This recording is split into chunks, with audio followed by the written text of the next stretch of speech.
이정희는 59입니다. 결혼한 지 30해가 넘었지요. 부산에서 시집와 한 집안의 며느리로 살았습니다. 큰 소리를 내기보다 먼저 움직이는 사람이었습니다. 가족 모임 날짜를 정하고 식당을 예약하고 남은 자리를 채우는 일은 늘 그의 몫이었지요. 그렇게 8년째 가족여행도 이어왔습니다. 올해도 여름이 오자마자 그는 속초 숙소를 검색했습니다. 화면 속 푸른 바다가 창에 비쳤습니다. 거실 식탁에는 일정표가 펼쳐져 있고 연필 자국이 빼곡합니다. 시어머니 김영자 여사 78. 무릎이 성하지 않으니 이동 동선은 짧게 잡았습니다. 고기는 드시지 않으니 첫날 저녁은 생선구이집으로 표시했습니다. 손녀 하은은 9살이니 바다 체험을 넣었습니다. 32달 소연은 카페 시간을 좋아합니다. 모두의 취향을 작은 칸에 나누어 적었습니다. 정희는 늘 그랬습니다. 누구 하나 불편하지 않기를 바랐습니다. 남편 성우는 당신이 제일 잘 알지라고 말하곤 했습니다. 그 말은 칭찬이면서도 짐이었습니다. 그래도 그는 묵묵히 준비했습니다.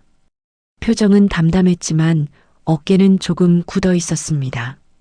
그런데 며칠 전 성우가 조심스레 말을 꺼냈습니다. 엄마가 이번엔 안 가신대요. 정희는 연필을 멈췄습니다. 왜요? 가면 본인이 천덕꾸러기 같대. 짧은 대답이었지만 공기가 달라졌습니다. 창밖에서 매미 소리가 크게 울었습니다. 정희는 일정표를 천천히 접었습니다. 그동안의 여행이 스쳐 지나갔습니다. 저녁이 깊어질수록 조용해지던 한 사람의 얼굴이 떠올랐습니다. 그가 미처 보지 못한 표정이 있었던 건 아닐지요. 올해 여행은 바다보다 먼저 마음의 방향부터 정해야 할 것 같습니다. 속초 여행 이야기는 준비해서 멈추지 않았습니다. 어머니의 한마디가 집안 공기를 바꾸어 놓았지요. 정희는 애써 아무 일 아닌 듯 움직였습니다. 아침상을 차리고 빨래를 널고 채팅방에 일정 초안을 올렸습니다. 그러나 마음은 자꾸 뒤로 물러났습니다. 천덕꾸러기라는 말이 귓가에 남았습니다. 정희는 먼저 남편에게 물었습니다. 여보, 어머니가 구체적으로 뭐가 힘드시대요? 성우는 한숨을 길게 내쉬었습니다. 말을 잘 안 하셔. 그냥 끼어들 틈이 없대. 그 말에 정희는 지난 장면을 떠올렸습니다. 저녁 식탁에서 젊은 사람들이 빠르게 말을 주고받던 시간. 하은은 태블릿을 켜고 소연은 휴대폰을 내려다보았습니다. 어머니는 물컵을 만지작거리며 웃기만 하셨지요. 그 웃음이 따라 웃는 표정이었는지 비켜선 표정이었는지 이제야 의심이 들었습니다. 정희는 용기를 내어 시어머니 방을 찾았습니다. 문은 반쯤 열려 있었고 작은 선풍기가 천천히 돌아가고 있었습니다. 어머니, 여행 많이 불편하셨어요? 어머니는 창밖을 보며 대답했습니다. 불편한 건 아니다. 잠시 후 덧붙였습니다. 그냥 내가 말해도 잘 안 들리는 것 같더라. 정희는 급히 설명하고 싶었습니다. 일부러 그런 게 아니라고, 다들 어머니를 생각한다고. 그러나 말이 목에서 멈췄습니다. 대신 조심스레 말했습니다. 그렇게 느끼셨다면 제가 놓친 게 있었겠지요. 하지만 해결은 쉽지 않았습니다. 저녁에 가족 단체방에 휴대폰 사용 줄이기를 제안하자 소연이 답했습니다. 엄마, 여행은 편하게 가는 거잖아. 시동생도 거들었습니다. 어머니도 쉬러 가시는 건데 너무 규칙 만들 필요 있을까요? 정희는 휴대폰을 내려놓았습니다. 모두를 배려하려던 마음이 오히려 부담이 된 듯 했습니다. 누구의 잘못도 아닌데 누구 하나는 계속 외로워지는 구조였습니다. 그는 처음으로 깨달았습니다. 문제는 일정이 아니라 분위기일지도 모른다는 것을. 밤이 깊었습니다. 정희는 거실불을 끄며 조용히 다짐했습니다. 이번에는 설득이 아니라 방식부터 바꾸어야겠다고. 누군가를 맞추는 여행이 아니라 속도를 낮추는 여행으로. 그렇게 생각하며 그는 다음 선택을 준비했습니다. 며칠 뒤 갈등은 더 선명해졌습니다. 어머니는 아침 식탁에 앉아 있었지만 거의 말을 하지 않았습니다. 국을 한 숟가락 뜨고 김치를 조금 집었습니다. 시선은 식탁이 아니라 창밖에 머물렀습니다.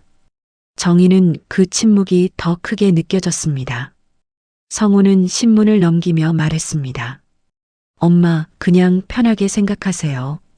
어머니는 고개를 저었습니다. 편하질 않다. 짧은 대답이었지만 단단했습니다. 정희는 더 묻지 못했습니다. 어머니의 자존심을 건드릴까 두려웠습니다. 그러나 그대로 둘 수도 없었습니다. 그는 여행 일정을 다시 고쳤습니다. 이동을 줄이고 식당을 바꾸고 숙소를 엘리베이터 가까운 방으로 요청했습니다. 할 수 있는 조정은 모두 했습니다. 하지만 마음의 자리는 여전히 비어 있었습니다. 저녁 무렵 정희는 다시 방을 찾았습니다. 어머니는 장롱 서랍을 열어 오래된 사진첩을 꺼내고 있었습니다. 젊은 시절 시장에서 찍은 흑백 사진이었습니다. 어머니, 그때 많이 바쁘셨지요. 어머니는 사진을 쓰다듬으며 말했습니다. 그땐 내가 꼭 필요했지. 그 말에 정희는 아무 말도 할 수 없었습니다. 필요하다는 감각, 누군가에게 쓰임이 있다는 느낌, 그것이 빠져 있었음을 깨달았습니다. 여행의 불편함이 아니라 역할의 부재가 문제였습니다. 정희는 스스로에게 물었습니다. 내가 무엇을 더 고칠 수 있을까? 일정도, 음식도, 숙소도 아닌 다른 무엇이 필요했습니다. 그러나 방법은 보이지 않았습니다. 가족을 설득해도 마음까지 움직일 수는 없었습니다. 침묵이 길어졌습니다. 선풍기 소리만 방 안을 맴돌았습니다. 그때 문득 사진첩 속 한 장면이 눈에 들어왔습니다. 시장 한가운데서 손님들에게 둘러싸인 어머니의 모습이었습니다. 중심에 서 있었습니다. 정희는 천천히 숨을 고르며 생각했습니다. 어머니를 모시는 자리가 아니라 서게 하는 자리를 만들어야 하지 않을까? 아직 방법은 구체적이지 않았습니다. 그러나 방향은 보였습니다. 이번 여행에서 어머니를 중심에 세워야 합니다. 어떻게 할지는 모르지만 그 결심만은 분명해졌습니다. 정희는 사진첩을 조심히 덮으며 마음속으로 되뇌었습니다. 이 위기를 넘는 길은 어머니의 자리를 되찾는 일일지도 모른다고. 정희는 더 미루지 않기로 했습니다. 방법이 완벽하지 않아도 먼저 움직이기로 했습니다. 여행을 취소할지 고민하던 마음을 접었습니다. 대신 방향을 바꾸기로 했습니다. 모시는 여행이 아니라 함께 서는 여행으로. 저녁 식사 후 가족을 거실로 불렀습니다. TV를 끄고 휴대폰을 내려놓게 했습니다. 어색한 침묵이 잠시 흘렀습니다. 정희가 먼저 입을 열었습니다. 이번 여행은 어머니가 가고 싶은 곳부터 정하면 좋겠어요. 소연이 고개를 들었습니다. 외할머니 말씀이요? 성우도 거들었습니다. 엄마가 먼저 정하시죠.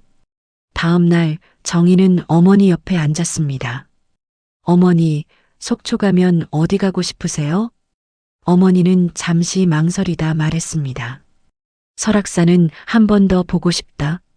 정희는 웃으며 대답했습니다. 그럼 첫날은 설악산으로 하겠습니다. 작은 변화였습니다. 그러나 분위기는 달라졌습니다.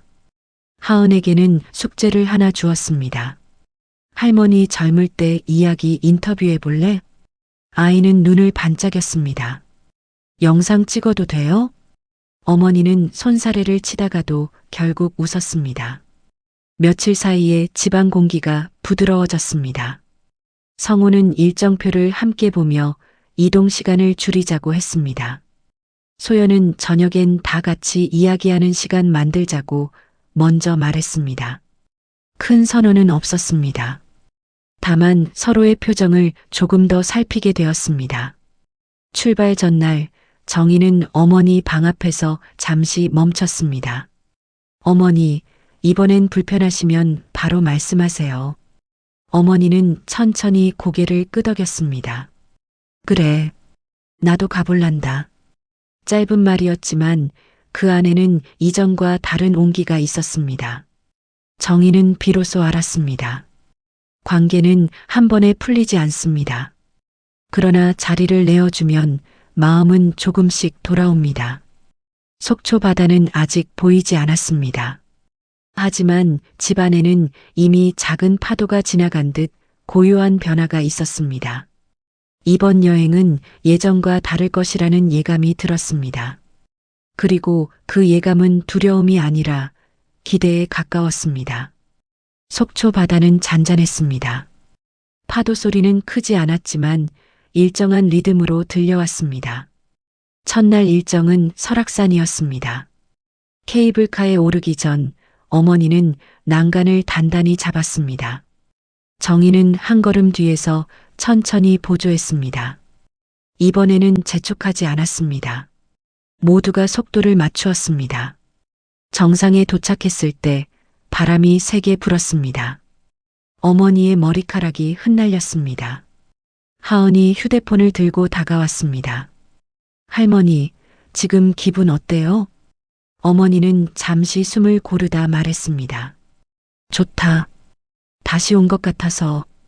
그 표정은 예전과 달랐습니다. 따라 웃는 얼굴이 아니라 먼저 웃는 얼굴이었습니다. 점심자리에서도 어머니가 먼저 말을 꺼냈습니다. 젊은 시절 시장에서 장사하던 이야기였습니다. 성우가 고개를 끄덕였고 소연도 휴대폰을 내려놓았습니다. 대화의 중심이 자연스럽게 어머니에게 모였습니다.